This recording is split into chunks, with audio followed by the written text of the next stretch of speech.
I want to know how Warren has changed from decade to decade to decade. Do you have a sense of that? I've gotten dumber, but I've gotten wiser. Okay, that's a nice phrase. But what does it mean? It means that I can't add a group of numbers remotely as fast as I used to be able to. I can't remember sometimes when I walk upstairs while I'm walking up the stairs, I'm thinking about something else. So by the time I get to the top of the stairs, I don't remember why the hell I walked upstairs. It means I forget names so easily. It means that I can't read as fast as I used to read. I am a decaying machine that still feels wonderful. But I can't hear as well, I can't see as well. My balance is as good, but it doesn't interfere with my happiness, my work, anything. Especially your work. Well, I mean, clearly your happiness, but it doesn't, you're saying, notwithstanding. It doesn't interfere with anything. That age is. I can get on a plane and go anyplace. I can do anything as long as you don't ask me to dance. Or juggle, or even remember, who did I meet yesterday? But in terms of doing the job that you do, allocating capital, I can actually do that as well as ever. I remember a story about Mrs. B. Rose Blumkin, who founded the Nebraska Furniture Mart. Now, Mrs. B, she didn't speak a word of English when she came to America. She was 23 years old, walked out of Russia, got on what she called a peanut boat, and landed in Seattle with a tag around her neck that said Fort Dodge, Iowa. That's where the Red Cross was supposed to take her. She couldn't read, she couldn't write, but she had something more valuable than any degree. She had an insatiable appetite for learning and an unwavering work ethic. Mrs. B worked until she was 103 years old. Let me repeat that. 103 years old. She was still selling carpet, still learning new things about the business, still adapting. When I bought the Nebraska Furniture Mart from her family in 1983, she was 89. Most people think 89 is when you retire and sit on the porch. Mrs. B thought 89 was when you really hit your stride. Now, if you're 60 and broke, you might be thinking, well, Warren, that's all well and good, but Mrs. B started when she was young. But here's what you're missing. Mrs. B's greatest years, her most profitable years, her most impactful years came after she turned 60. The business really took off when she was in her 70s and 80s. So first principle, age is not your enemy. Experience is your ally. If you're 60 and broke, you have something that 25-year-old broke person doesn't have. You have decades of accumulated knowledge, relationships, and understanding of how the world works. The question is, how are you going to deploy that knowledge? Now, let me tell you what not to do if you're broke at 60. Don't panic. Don't make desperate moves. Don't invest in get-rich-quick schemes. Don't put your last dollars into some cryptocurrency that your neighbor's cousin heard about on the internet. I've seen more people destroy themselves financially by trying to hit a home run when they should have been content with base hits. Ted Williams wrote a book called The Science of Hitting, and in that book, he had a picture of the strike zone broken up into 77 different squares.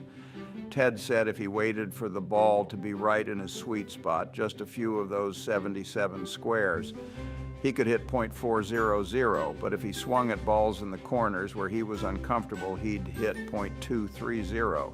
Investing and financial recovery work the same way.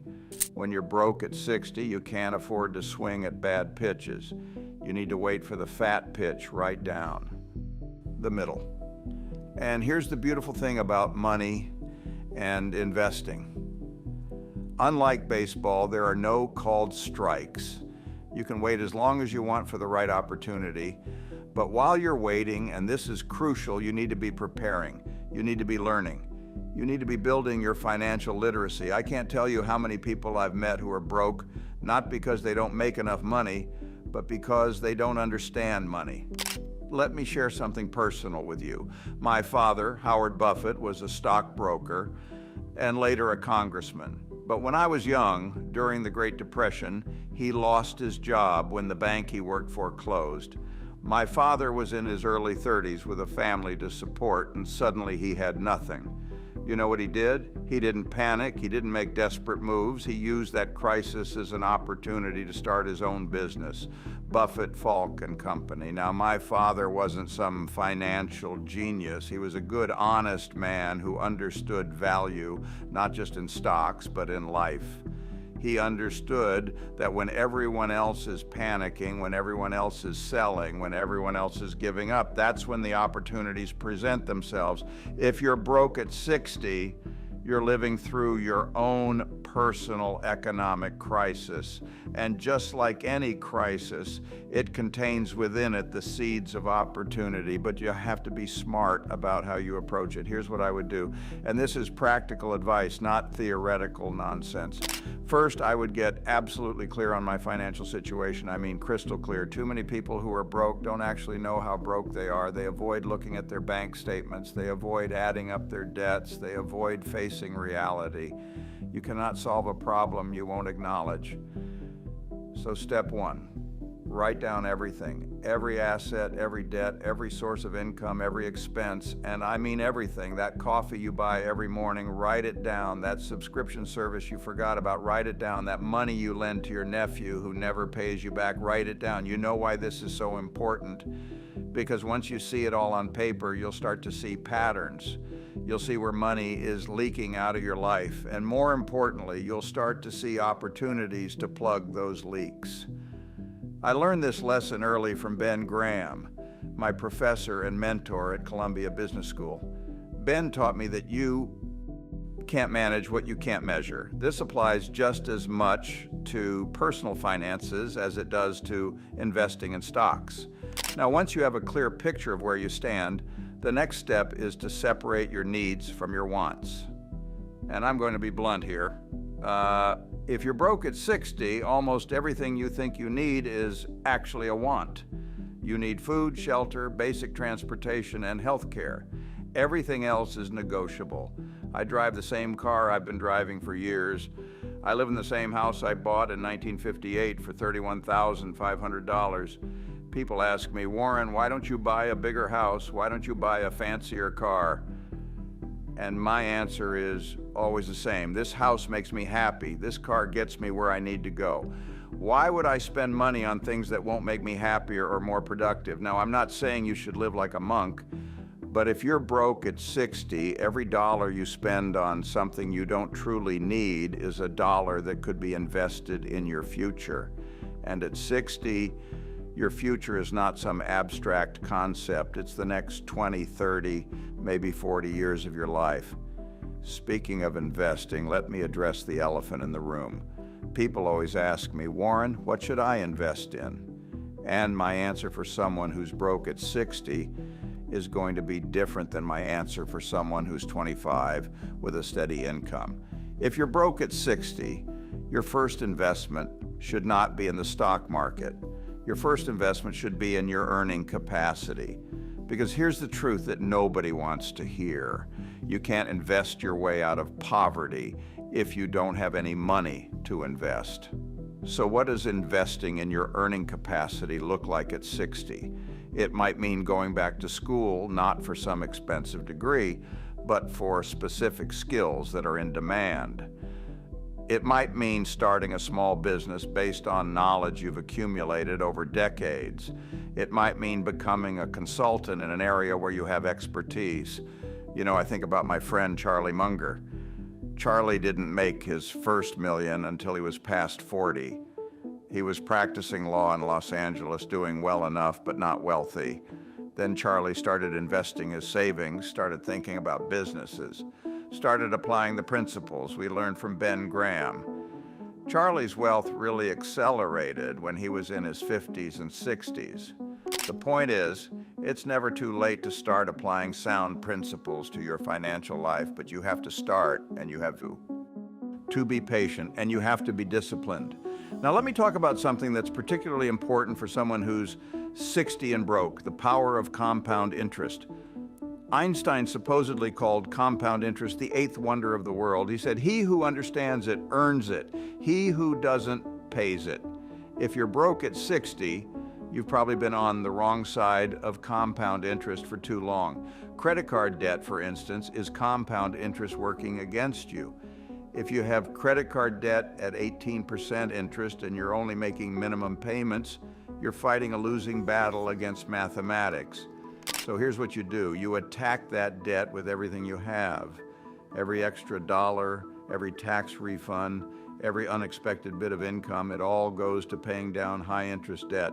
Because every dollar you pay down on high interest debt is like earning a guaranteed return equal to that interest rate.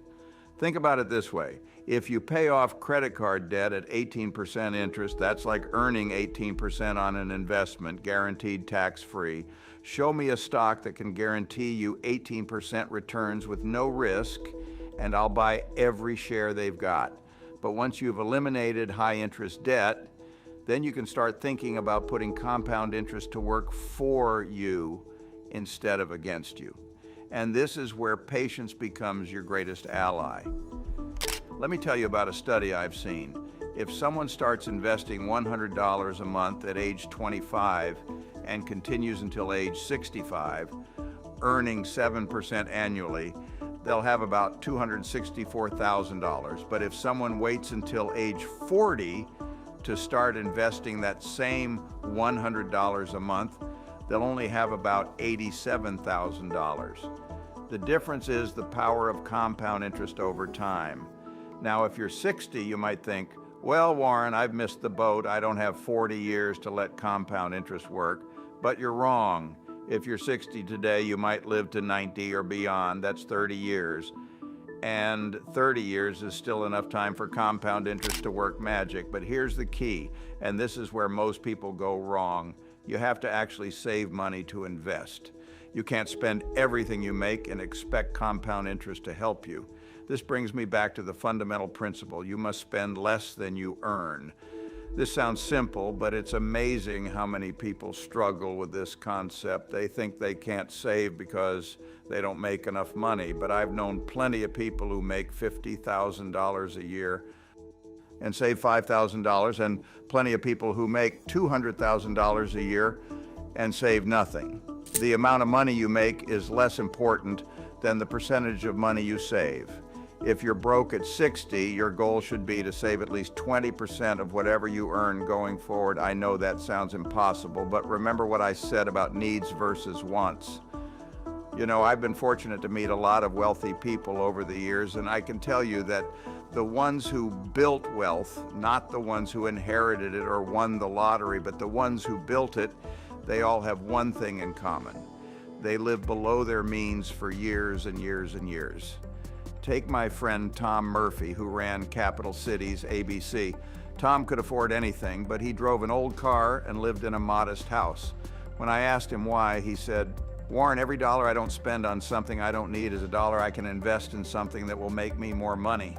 That's the mindset you need if you're broke at 60. Every dollar is precious. Every dollar has a job to do. And that job is not to make you feel temporarily good about a purchase you'll forget about in a week. Now, let's talk about where to put your money once you start saving it. For someone who's 60 and broke, I would recommend a very conservative approach initially. You can't afford to lose money on risky investments. Your first priority should be building an emergency fund. I know, if you're broke, the idea of an emergency fund seems absurd. But think about it this way.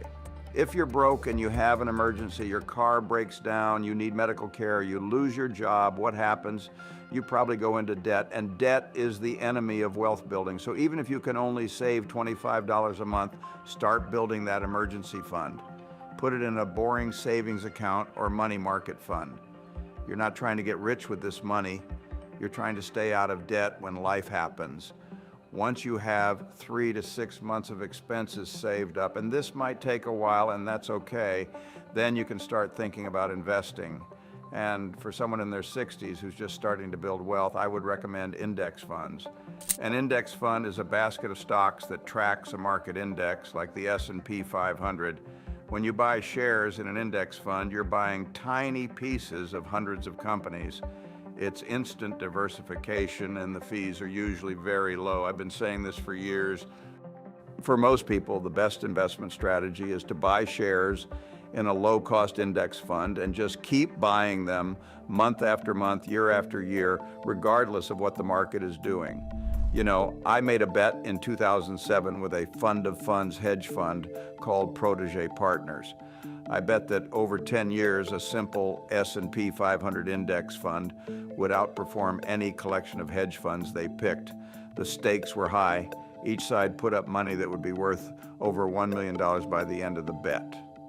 Well, the 10 years ended in 2017, and the index fund crushed the hedge funds. It wasn't even close. The index fund returned 7.1% annually, while the hedge funds averaged just 2.2%. The lesson here is that you don't need to be clever to build wealth. You don't need to pick the next Apple or Amazon. You just need to be consistent, patient, and disciplined. But let me be clear about something. If you're broke at 60, investing in index funds is not going to make you wealthy overnight, or even over several years. This is a long-term strategy. Your primary focus should still be on increasing your income and decreasing your expenses. So let's talk about income. If you're 60 and not making enough money, you have several options. You could get a part-time job in addition to whatever you're doing now. You could start a side business. You could monetize a skill or hobby you've developed over the years. I think about Mrs. B again. When she started the Nebraska Furniture Mart, she didn't have capital, she didn't have connections, she didn't even speak English well, but she had something valuable. She understood value.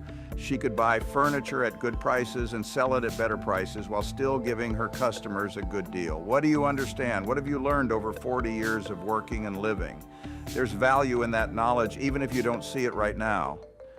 Maybe you've worked in an office for decades and you understand how small businesses operate. You could become a consultant helping other small businesses with their operations. Maybe you've raised children and you understand what parents need. You could start a service helping busy parents. The key is to think about what you know that other people would pay for. And don't think small. Age discrimination is real, but expertise is always valuable. I remember talking to a gentleman who was 65 and had been laid off from his job as an engineer.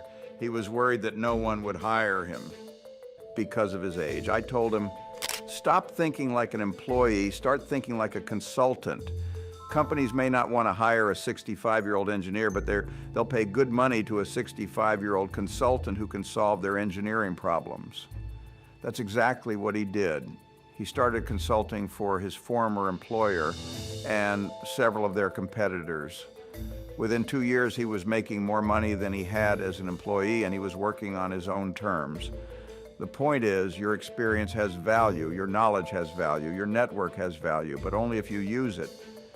Now, I want to address something that I know is on the minds of many people who are broke at 60, Social Security and retirement. The conventional wisdom says you should retire at 65 or maybe 67, but conventional wisdom is often wrong.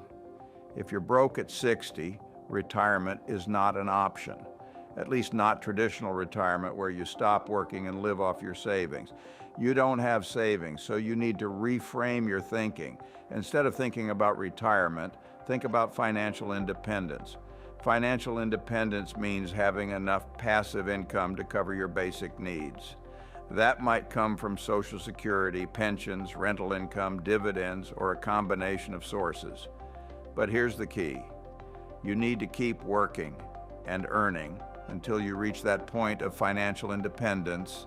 And for someone who's starting from broke at 60, that might mean working into their 70s or even beyond. I know that's not what people want to hear, but it's reality.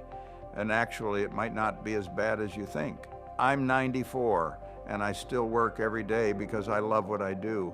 Charlie Munger worked until he was 99. Mrs. B worked until she was 103. The trick is finding work that doesn't feel like work, finding something you can do that provides value to others and income to you, but that you actually enjoy. Now let me talk about one of the biggest financial mistakes I see people make at 60, trying to support adult children who should be supporting themselves. Look, I understand the impulse. You love your kids, you want to help them. But if you're broke at 60, you cannot afford to subsidize your adult children's lifestyle. This might sound harsh, but your adult children have decades to build wealth. You have maybe 1 or 2 decades to get your financial house in order. You're not helping anyone by staying broke so you can pay your 35-year-old son's rent. I've always believed that the best thing you can do for your children is to not become a burden to them. If you use your 60s and 70s to build some financial stability, you won't need your children to take care of you in your 80s and 90s. Now let's talk about healthcare, because this is a major concern for anyone approaching retirement age, and it's an even bigger concern if you're broke. Healthcare costs can destroy your finances, especially as you get older. So you need to plan for this. If you're working, make sure you understand your health insurance options. If you're not working, you need to understand what Medicare covers and what it doesn't. But more importantly, you need to invest in your health.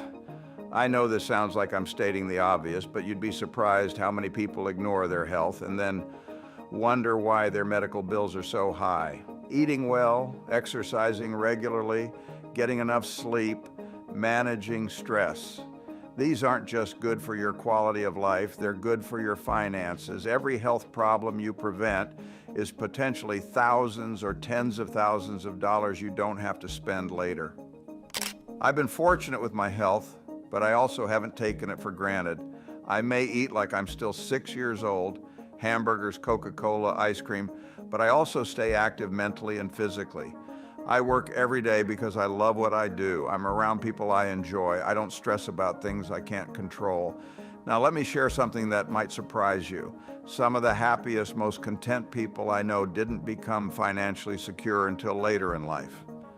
There's something to be said for struggling when you're younger and then figuring it out as you get older. When you're young and broke, you think you have all the time in the world to fix it, so you might not take it seriously. When you're 60 and broke, you know you need to take action. That urgency can actually be an advantage if you channel it properly. I think about Colonel Sanders, who didn't start Kentucky Fried Chicken until he was in his 60s. He was broke, living on Social Security, when he decided to franchise his chicken recipe. By the time he sold the company, he was in his 70s and worth millions. Or consider Laura Ingalls Wilder, who didn't publish her first Little House book until she was 65. She went on to write 8 more books and became one of America's most beloved children's authors. The point is, your best years might still be ahead of you, even if you're starting from broke at 60. But you have to start. You have to take action. You have to make changes. You can't keep doing the same things that got you broke in the first place and expect different results. So let me summarize what I would do if I were broke at 60. First, I would get absolutely clear on my financial situation. No hiding, no avoiding, no sugarcoating. I would write down every asset, every debt, every source of income, and every expense. Second, I would eliminate all unnecessary spending. I would distinguish between needs and wants, and I would focus solely on needs until I got my financial house in order. Third, I would attack high-interest debt with everything I had. Credit card debt, personal loans, anything with high interest rates. I would make eliminating these my top priority. Fourth, I would focus on increasing my income. Whether that meant getting a part-time job, starting a side business, or monetizing my experience and knowledge, I would do whatever it took to bring in more money. Fifth, I would start building an emergency fund. Even if I could only save $25 or $50 a month, every dollar would count. Sixth, once I had my emergency fund and had eliminated high-interest debt, I would start investing in low-cost index funds, not to get rich quick, but to start putting compound interest to work in my favor. Seventh, I would plan to work longer than I originally intended. Financial independence would become my goal, not traditional retirement. Eighth, I would invest in my health and my relationships. Money is important, but it's not everything. I would make sure I was building a life worth living, not just accumulating dollars. And finally, I would be patient with the process, but urgent with the action. Building wealth takes time, especially when you're starting from broke at 60. But every day you delay starting is a day you can't get back. You know, I've often said that someone's sitting in the shade today because someone planted a tree a long time ago. If you're broke at 60, you may feel like you missed your chance to plant that tree. But the truth is, the best time to plant a tree was 20 years ago. The second best time is today. You still have time, you still have opportunities, you still have value to offer the world, but you have to start today. You have to take that first step. I'll leave you with this. I've met thousands of people over my 94 years, and I can tell you that the ones who are most content, most satisfied with their lives are not necessarily the ones who made the most money or accumulated the most wealth. They're the ones who took responsibility for their situation, made the best of their circumstances, and never gave up on themselves. If you're broke at 60, you haven't failed at life. You've just learned some expensive lessons. Now it's time to apply those lessons and build something better for your remaining years. The knowledge you've gained, the relationships you've built, the experience you've accumulated, these are assets, even if they don't show up on a balance sheet. Use them wisely. Start today. And remember, it's not how you start that matters, it's how you finish. Thank you very much.